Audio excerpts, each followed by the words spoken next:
Maintenant que vous êtes donné à Jésus, ne retournez pas en arrière. Ne vous arrachez pas à son étreinte. Dites jour après jour, je suis au Christ. Je me suis donné à lui.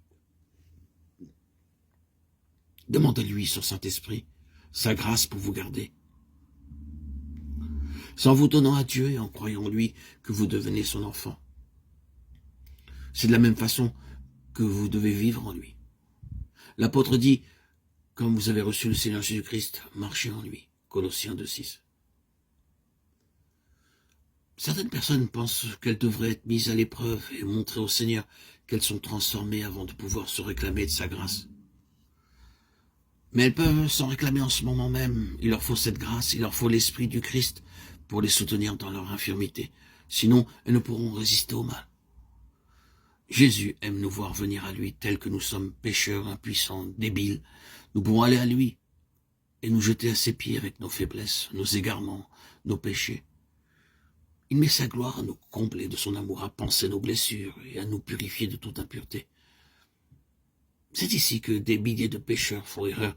Ils ne croient pas que Jésus leur pardonne personnellement, individuellement. Ils ne prennent pas Dieu au mot. Tous ceux qui se soumettent au Seigneur peuvent savoir positivement que le pardon de tous leurs péchés leur est gratuitement accordé.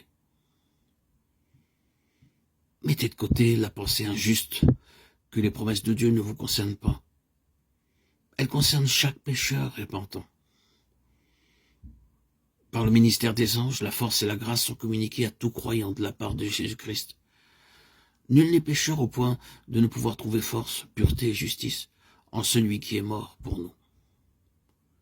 Jésus ne désire rien tant que de nous enlever nos vêtements tachés et souillés par le péché et de nous revêtir des robes blanches de la justice. Il nous supplie de vivre, de ne pas mourir. Dieu n'agit pas envers nous comme les hommes mortels agissent les uns envers les autres. Ses pensées sont des pensées de miséricorde, d'amour et de tendre compassion. Que le méchant abandonne sa voie et l'homme d'iniquité ses pensées. Qu'il retourne à l'Éternel qui aura pitié de lui, à notre Dieu qui ne se lasse pas de pardonner. J'efface tes transgressions comme un nuage et tes péchés comme une nuée. Ésaïe 55, 7, 44, 22. Je ne désire pas la mort de celui qui meurt, dit le Seigneur, l'Éternel. Convertissez-vous donc et vivez. Ézéchiel 18, 32. Satan est toujours sur le qui-vive pour nous masquer ces précieuses promesses de Dieu. Il désire nous ravir toute lueur d'espérance et tout rayon de lumière. Mais il ne faut pas se prêter à son jeu. N'écoutez pas le tentateur, dites « Jésus est mort pour m'assurer la vie. Il m'aime et ne désire pas que je périsse. J'ai au ciel un Père compatissant qui me recevra, bien que j'abuse de son amour et fait un mauvais usage de ses bienfaits. Je me lèverai et j'irai lui dire « J'ai péché contre le ciel et contre toi, je ne suis plus digne d'être appelé ton fils. Traite-moi comme l'un de tes mercenaires. »